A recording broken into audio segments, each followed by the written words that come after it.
Friends আসসালামু আলাইকুম welcome back টেকিলিয়াস বাংলার পক্ষ থেকে নতুন আরেকটি ভিডিওতে আপনাকে স্বাগতম। তো বন্ধুরা আজকের ভিডিওতে আমি আপনাদেরকে দেখাবো যাদের ফেসবুকে কমেন্ট ব্লক খেয়েছেন এবং কমেন্টে কমেন্ট করলে যে কমেন্টগুলো শো করে না অথবা কমেন্টগুলো খুব শীঘ্রই ডিলিট হয়ে যায়, তো এই ধরনের সমস্যা থেকে কিভাবে আপনারা সমাধান পাবেন তা আজকের ভিডিওতে আমি আপনাদেরকে দেখিয়ে দেবো। তো বন্ধুরা ফার্স্ট অফ অল আমি আপনাদেরকে দেখাচ্ছি একটা পোস্টে আমি আগে কমেন্ট করে দেখাচ্ছি। এখানে একটা দেখতে পাচ্ছেন উপরে একটা পোস্ট রয়েছে, তো এই পোস্টে আমি একটা কমেন্ট করব। কমেন্টটা অবশ্য আমার কমেন্টটা সবার উপরেই থাকবে কমেন্ট করলে। এখন যদি এখানে আমি ওকে লিখে কমেন্ট করি, দেখতে পাচ্ছেন ওকে লিখলাম, ওকে লিখে আমি কমেন্ট করে দিলাম। তো ওকে লিখে কমেন্ট করে দেওয়ার সঙ্গে সঙ্গে উপরে দেখতে পাচ্ছেন আমার কমেন্টের কিন্তু নিচে লেখা আছে উইল অ্যাপার হোয়েন।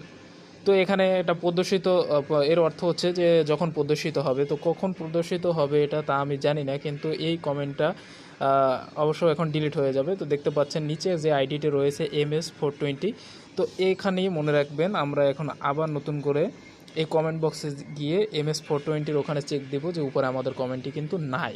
তো আমি যে এইমাত্র যে কমেন্টটি করেছিলাম সে কমেন্টটি কিন্তু উপর থেকে চলে গিয়েছে, দেখতে পাচ্ছেন এই যে MS420 রয়েছে, বাট উপরে কিন্তু আমার কমেন্টটি কিন্তু নেই। তো এই যে সমস্যাটি হয়ে থাকে, এই সমস্যাটি ইদানিং আমার দেখা দিয়েছে, কিন্তু এই সমস্যার থেকে সমাধান আমি পেয়ে গেছি। তো আমি আজকে আপনাদেরকে দেখিয়ে দেবো যে এই সমস্যার থেকে কীভাবে আপনারা সমাধান পাবেন। তো অবশ্যই এটা শুধু পেজে নয়, এটা দেখতে পাচ্ছেন আমার ফেসবুক পেজ এবং আমার যে ফেসবুক আইডিটি রয়েছে সেই আইডিতে এই ধরনের সমস্যা কিন্তু ছিল। তো আমি আজকে কিন্তু সেই সমস্যার সমাধান করেছি এবং পেজের সমস্যাটি সমাধান করে আপনাদেরকে দেখিয়ে দেবো। তো চলুন কীভাবে এই পেজের সমস্যাটি সমাধান করবেন। প্রথমত এখান থেকে চলে আসার পরে আপনাদের যে ফেসবুক অ্যাপ্লিকেশনটি রয়েছে সেখানে আপনারা সিম্পলি ক্লিক করে দেবেন এবং এখান থেকে ক্লিক করে দেওয়ার পরে দেখতে পাচ্ছেন পেজ ইনফরমেশন যে অপশনটি রয়েছে সেখানে ক্লিক করে দেবেন। ক্লিক করে দেওয়ার পরে নিচে রয়েছে স্টোরেজ অ্যান্ড ক্যাশ, এখানে যে রয়েছে, তো এখানে আসার পরে আপনারা ক্লিয়ার স্টোরেজে ক্লিক করে দেবেন। ক্লিয়ার স্টোরেজে ক্লিক করে দেওয়ার পরে ডিলিট অ্যাপ ডাটা নামে একটি ইন্টারফেস আপনাদের এখানে চলে আসবে এবং এখানে আপনাকে পার্মানেন্টলি যে সব ধরনের ভাইরাস রয়েছে এবং যেসব ধরনের যে জিনিসগুলো আপনাদের লাগে না যার কারণে ব্লক রয়েছে, তো আপনাদের স্টোরেজে ব্লক রয়েছে সেই ব্লকটিকে আপনারা আগে কেটে দেবেন। এখানে ওকেতে ক্লিক করে দেবেন। সিম্পলি এখানে ওকেতে ক্লিক দেওয়ার পরে নিচে দেখতে পাচ্ছেন এটা একটু প্রসেসিং থাকার পরে কিন্তু ওকে হয়ে গেছে। তারপরে এখান থেকে ফিরে ব্যাক করে আসবেন। ব্যাক করে আসার পরে গুগল প্লে স্টোরেজ চলে যাবেন। গুগল প্লে স্টোরে চলে আসার পরে ফেসবুক সার্চ করবেন। ফেসবুক সার্চ করার পরে সিম্পলি এখানে ফেসবুক অপশনটি শো করলে এখানে যে আপডেট একটি অপশন দেখতে পাচ্ছেন, এখানে আপডেটে ক্লিক করে দেবেন। তো আপডেটে ক্লিক করে দেওয়ার পরে এটি একটু লোডিং নিচে দেখতে পাচ্ছেন এখান থেকে। তারপরে ফেসবুক এখান থেকে আপনাদেরকে আপডেট করে দিতে হবে এবং আপনারাও ওখান থেকে আসার পরে এখান থেকে কিন্তু আপডেট করে দেবেন এবং যেভাবে দেখালাম সেভাবে কিন্তু আপনাদেরকে করতে হবে। তো অবশ্যই আপনাদের ফেসবুকটি কিন্তু আগে আপডেট চাইবে না। যখন আপনারা ওখান থেকে স্টোরেজ ক্লিয়ার করে দেবেন তখন কিন্তু আপনাদের ফেসবুকে এই অপশনটিকে এখানে কিন্তু আপডেট চলে আসবে।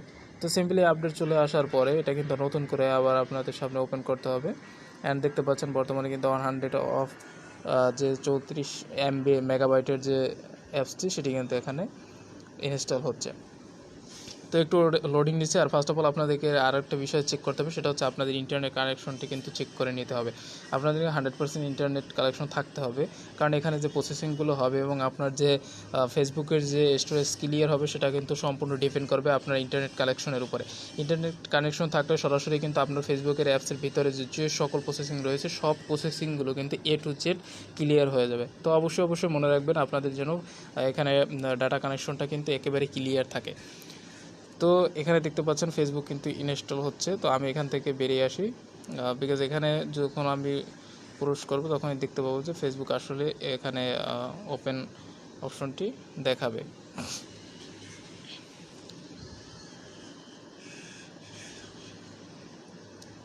তো সিম্পলি এখানে ওপেন হয়ে গেলে বন্ধুরা আপনাদের ফোনে কিন্তু নেট কানেকশন স্লো হওয়ার কারণে কিন্তু এটা কিন্তু লোডিং নিতে পারে। তো অবশ্যই দেখতে পাচ্ছেন এটা কিন্তু লোডিং নিচ্ছে।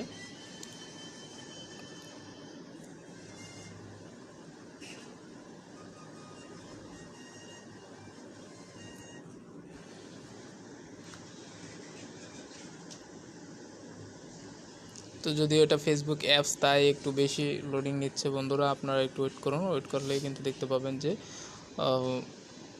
এটি ওপেন হয়ে যাবে এবং ওপেন হয়ে গেলে কিন্তু এই সমস্যা থেকে সমাধান মিলবে, কারণ এটা দীর্ঘদিন আপনার ফেসবুকে কমেন্টস করার কারণে কিন্তু এই ধরনের সমস্যা কিন্তু হয়ে থাকে। আপনাদের যে ফেসবুক অ্যাপ্লিকেশনটি রয়েছে যেখানে আপনারা নিয়মিত পোস্ট করেন এবং আপনাদের যে মেইন আইডিটি রয়েছে সেই আইডিতে কিন্তু এখানে আপনারা এখানে চেক দিয়ে দেখবেন এবং এখানে আপনারা কিন্তু পোস্ট করে দেখবেন যে আসলে সেই পোস্টগুলোতে কিন্তু আপনাদের কমেন্ট কিন্তু শো করে না। কারণ এটা যদি যখন আপনার পেজে হয়ে যায় সেই সমস্যাটা কিন্তু আপনার অবশ্যই ফেসবুক পেজে দেখা দেয় এবং পেজে যে সমস্যাটি হয়ে থাকে সেটা কিন্তু ফেসবুক আইডিতেও দেখা দেয়। তো সেম প্রবলেম এখান থেকে কিন্তু আমি এখন সিম্পলি ওপেন করে নেব। ফেসবুক দেখতে পাচ্ছেন ইনস্টল হয়ে গেছে। এখন এখান থেকে সরাসরি আপনারা এটাকে ওপেন করে নিতে পারেন অথবা আপনাদের যে ইন্টারফেস বারটি রয়েছে সেখান থেকে কিন্তু আপনারা ওপেন করে নিতে পারেন। তো দেখতে পাচ্ছেন এখান থেকে ওপেন হয়ে গেছে, যদি একটু লোডিং নিচ্ছে সমস্যা নেই। তো সিম্পলি এটা যেহেতু ফেসবুক সেহেতু এখান থেকে লোডিং নিচ্ছে। লোডিং নেওয়ার পরে কিন্তু অনেক সময় কিন্তু আপনার পাসওয়ার্ড অথবা ফোন নাম্বার চাইতে পারে। তো যেহেতু আমার এখানে ফেসবুক আইডিটি চলে আসছে, যেখানে আমার পেজ চলে আসে নাই, তো আমি আপাতত ফেসবুকেই প্রবেশ করব।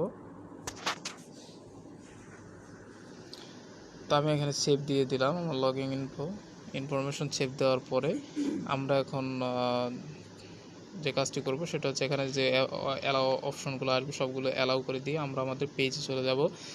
বিকজ আমাদের পেজে সমস্যা ছিল, পেজে আমরা কমেন্ট করতে পারিনি। তো এখান থেকে আমরা পেজে চলে আসব।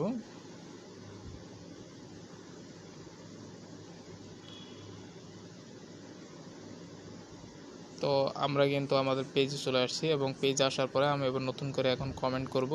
কমেন্ট করার পরে দেখব যে আসলে আদৌ আমার সমস্যার সমাধানটি হয়েছে কিনা। তো দেখতে পাচ্ছেন এখানে যে একটি পোস্ট রয়েছে মাইসাভিনতে এফ থেকার, তো তার পোস্টের কমেন্ট বক্সে আমি চলে যাব অ্যান্ড এখানে ঠিক আগের মতো আমি একটি কমেন্ট করে দেব। আমি সেম ওকে লিখে একটা কমেন্ট করে দিলাম, দেখি কি হয়। তো এখনও যদি এই সমস্যাটা থাকে, দেখা গেছে আবার ওই সমস্যাটি রয়ে গেছে, তো সমস্যাটি হয় না, তাহলে যে কাজটি করতে হবে আপনাকে 24 ঘন্টা ওয়েট করতে হবে। এখন থেকে 24 ঘন্টা, যদি এখন থেকে 24 ঘন্টার পরে আপনার ফেসবুকটি রিফ্রেশ হয়ে যাবে। অবশ্যই এই শর্ত প্রযোজ্য ছিল যে 24 ঘন্টার পরে কিন্তু এটা ঠিক হয়ে যাবে। তো আপাতত আমার যে কাজটি ছিল সেটা কিন্তু হয়ে গেছে। আগামীকাল 24 ঘন্টার পরে কিন্তু এই সমস্যাটি একেবারে পুরোপুরি সমাধান হয়ে যাবে। ধন্যবাদ।